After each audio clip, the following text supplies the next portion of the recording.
The world doesn't hear whispers from the unconscious, but intuitive introverts do on. It often terrifies them. Some gifts arrive wrapped in silence, and open only in solitude, bleeding instead of blooming. They are not born into the world, they awaken into it, as if from a dream they never quite leave. For the intuitive introvert, the external realm has always been secondary. What matters lies beneath, behind, within. According to Marie-Louise von Franz, these individuals navigate existence with a compass buried in the deep unconscious, while others follow signposts in the outer world. They are pulled by tides no one else feels, moved by inner images no one else sees. It is not a life of choice, it is a life of gravity. Von Franz, the closest voice to Jung's inner symphony, observed these types with a mix of admiration and quiet apprehension. Their minds, she wrote, do not march forward, they drift downward, like divers searching for something sacred in the silt of the psyche. Introverted intuition does not care for facts or sequences. It is a radar scanning invisible atmospheres. It picks up whispers of things not yet spoken, the tension before the break, the shape of emotion before it has a name. It does not ask for permission. It simply knows. To see what others do not is not a privilege, it is a responsibility that can drown you. If you stare too long at your own soul, it might start staring back with unfamiliar eyes. The tragedy is that they are often mistaken. Mistaken for aloof, distracted, vague. But what appears to be distance is depth, and what appears to be silence is decoding. They do not operate in the present moment, because the present moment, to them, is already echoing from somewhere deeper. Their attention follows threads no one else perceives. This leads to misunderstandings early on. As children, they sense something wrong long before the event confirms it. They draw symbols that disturb teachers. They grow quiet in places others find joyful, because the air feels different, charged, unsettled. They dream vividly, speak strangely, and carry a kind of ancient sadness in their eyes. They aren't trying to be different, they are different. And von Franz warned that unless this is understood, unless the symbolic inner world is named, expressed, translated, these individuals risk being devoured by the very vision that sets them apart. To the intuitive introvert, reality is a tapestry, but they're the only ones who see the threads before they're woven. And when no one else sees them, they begin to wonder if the tapestry exists at all. The first task is recognition, the next is survival. Because a compass pointing inward will lead you into beauty, but also into darkness, and the only way out is through a path you must learn to shape yourself, in silence, with symbols, and with the courage to stay. The gift of inner sight becomes a curse when it cannot be spoken. What cannot be shed begins to consume. For the intuitive introvert, the outer world often feels like background noise, necessary, but secondary. There is a gravity pulling inward, a magnetic draw to the unseen, the symbolic, the deeply personal. At first, this retreat feels like refuge. The world is harsh, fast, shallow.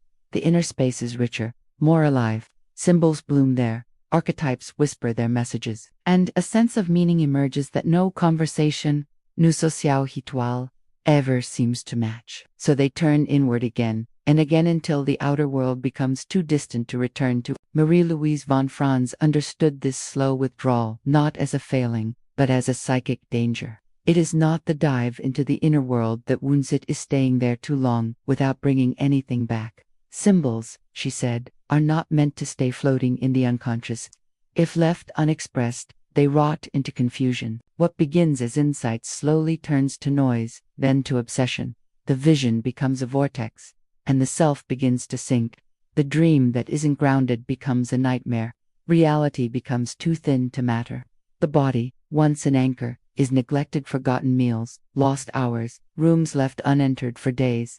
Conversations feel intrusive, tasks become meaningless. What's more important than the vision? What's more real than what's forming behind the eyes? But this is the trap.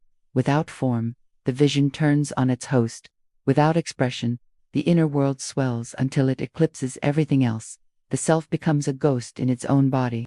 They may start to speak in fragments, if at all. They may lose interest in time, arriving late, missing days, forgetting names. They stop explaining themselves because they already know the world won't understand. The psychic becomes more vivid than the physical, and in that imbalance, they drift. Even the most beautiful symbol will poison the soul if it's never released. Von Franz warned that the inner world is not inherently benevolent. It is rich, yes, meaningful, yes, but it must be negotiated, not obeyed. The psyche is ancient, wild, and without conscience. Its images must be shaped, interpreted, brought into language or art or action. If not, they become autonomous, they act on their own. The intuitive introvert no longer interprets symbols but is driven by them, possessed by them, silenced by their weight. The deeper the symbol, the darker the shadow it can cast when buried, and in that darkness, the self forgets it ever had a voice. The danger is not in seeing what others don't, the danger is in seeing only that, and forgetting how to return. To see the future is lonely, when no one believes the storm is coming. A vision unrecognized is a burden misnamed. There are some who feel the tremor long before the earth shakes. They sense the quiet fracture in a voice, the subtle shift in a room, the weight of something invisible moving beneath the ordinary. These are not guesses.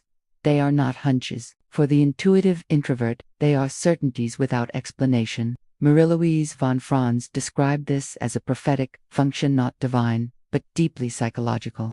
A rare perceptiveness toward what is forming, before it becomes form, toward truths still unborn. But the world has no patience for things that cannot be proven.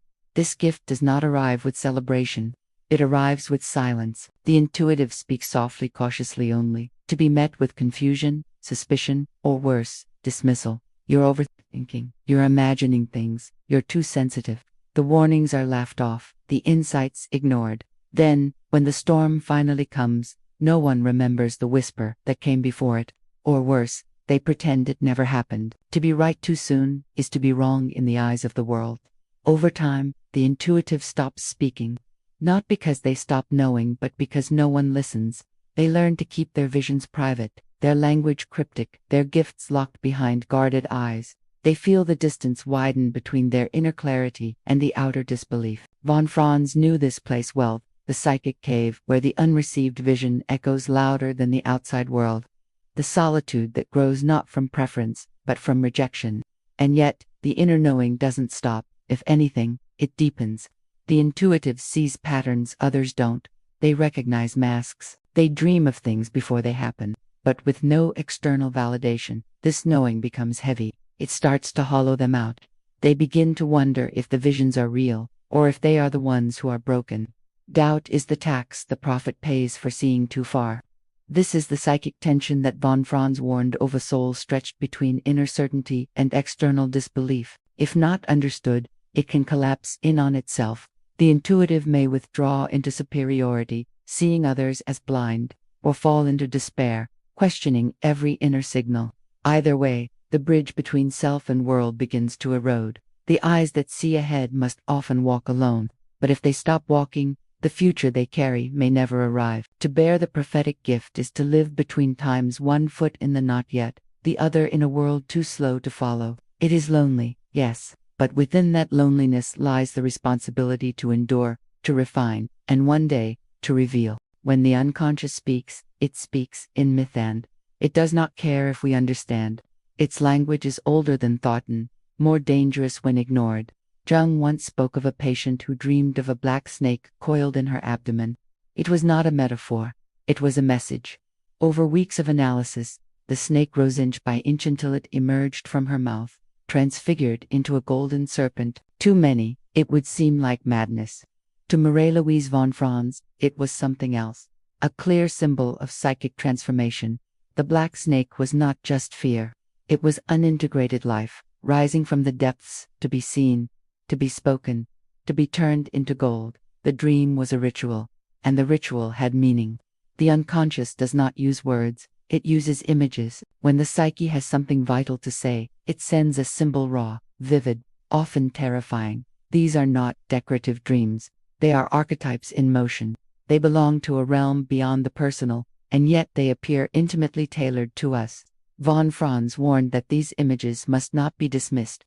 They are not illusions. They are calls, and to ignore them is to invite rupture. A symbol repressed becomes a wound that bleeds without injury. She believed that the psyche demands expression. When a symbol rises through dream, art, obsession, it is seeking form. If we deny it language, it finds other roots. It clings to the body, manifests in illness, in compulsion, in shadowed behaviors we can't explain. The snake, if not allowed to rise, stays coiled, tightening, poisoning, darkening the soil of the soul.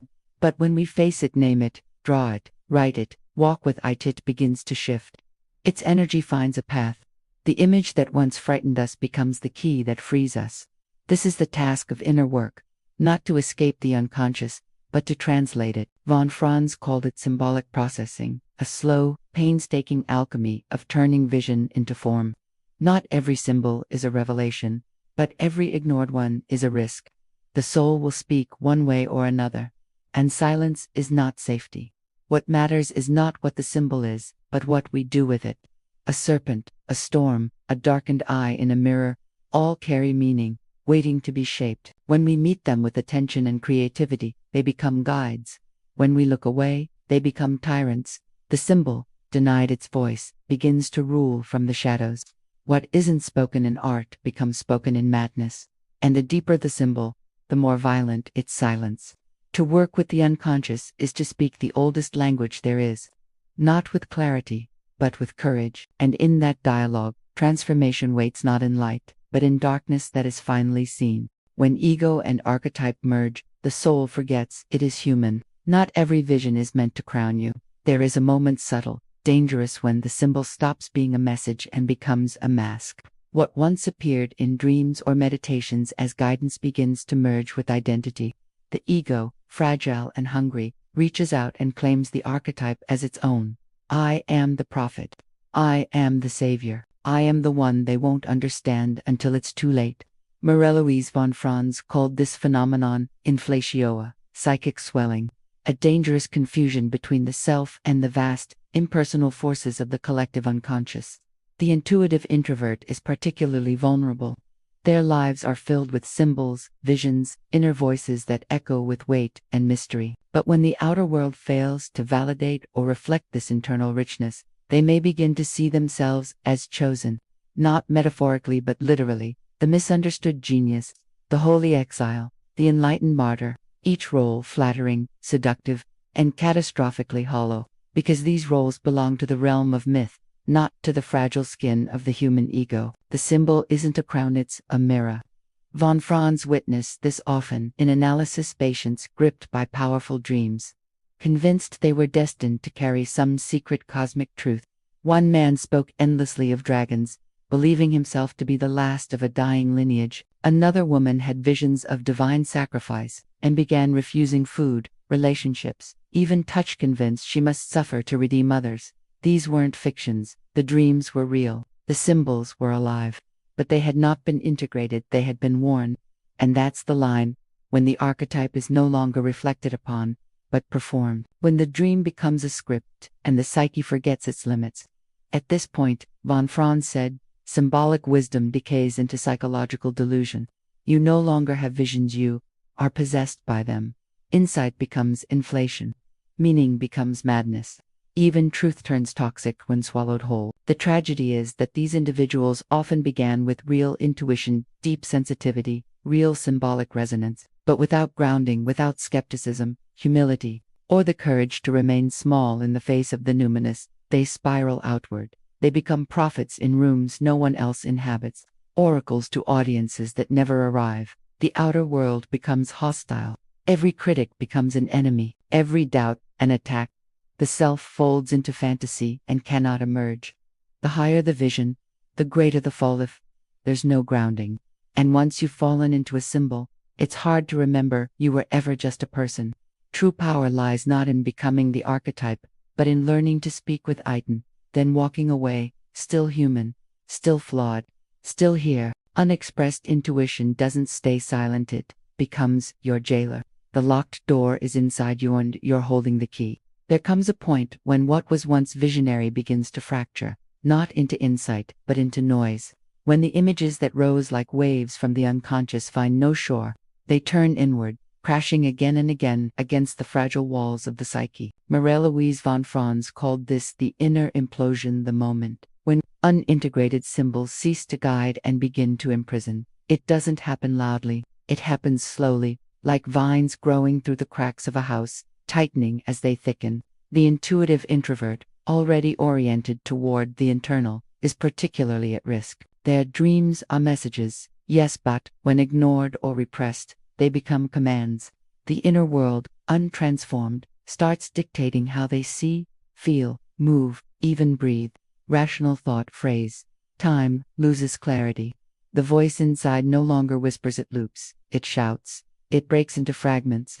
Von Franz saw it clearly. The soul collapses, not from violence, but from symbolic overload. What isn't spoken starts screaming. Symptoms emerge like echoes from that collapse. Paranoia, where once there was only sensitivity.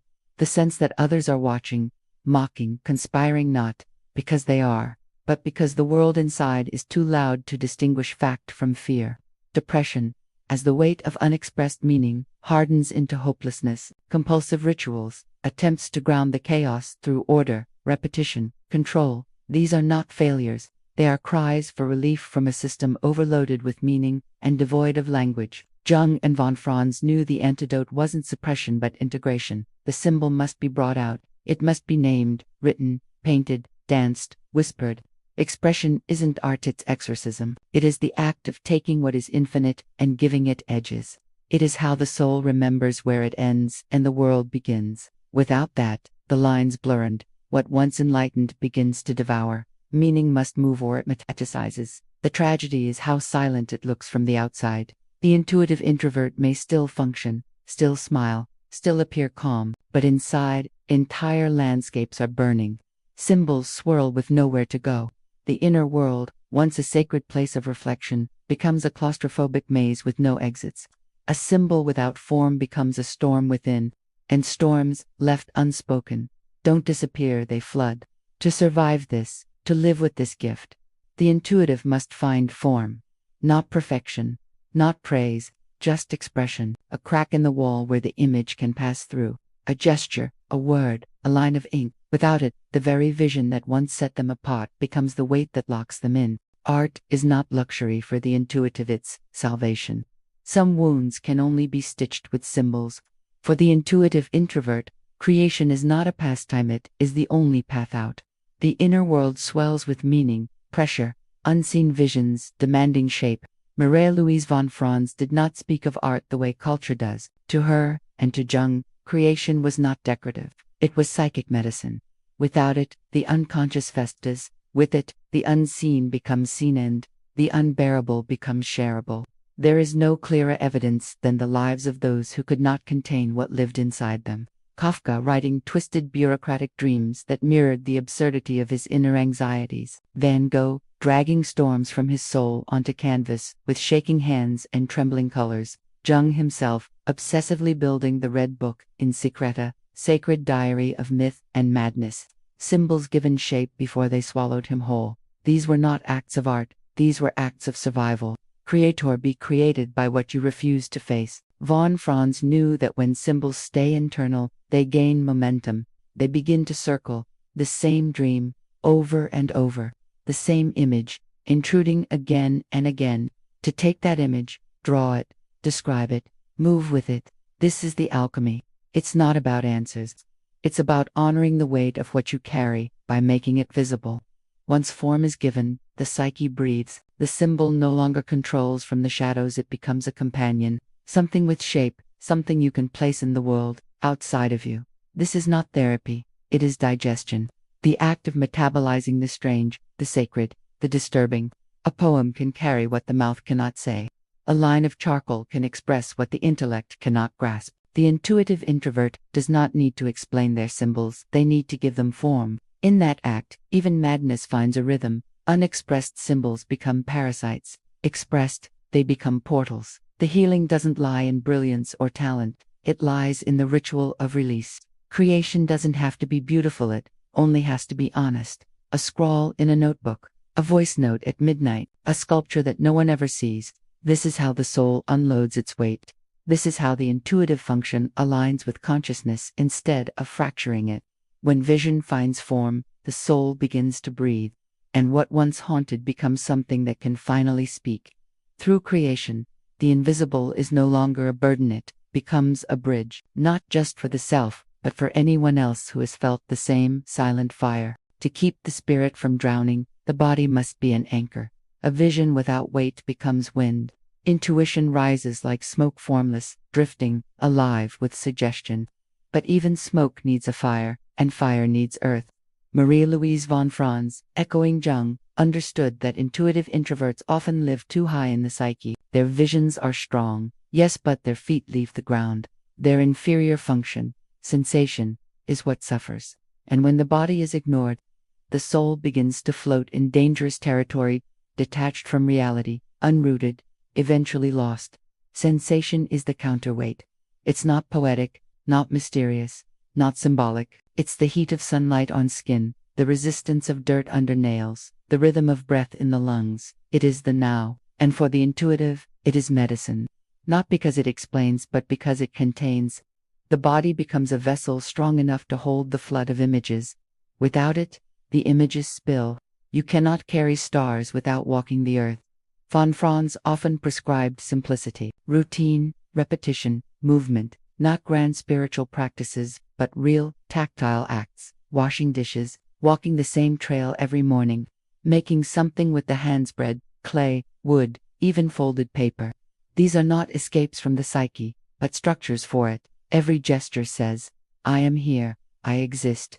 I am not only a symbol. Nature, too, speaks a language that balances intuition. Trees don't ask for interpretation. Rivers don't care about metaphor. They just aren't in their presence. So is the intuitive. The world of sensation restores the rhythm of being. It grounds the visionary without silencing the vision. The sacred isn't only above, it's beneath. In the soil, in the skin. Anchoring in the body doesn't kill mystery, it gives it flesh. A candle lit at dawn becomes more than wax and fire. It becomes a portal. A handwritten line at night becomes a thread between soul and hand. This is where the symbolic meets the physical.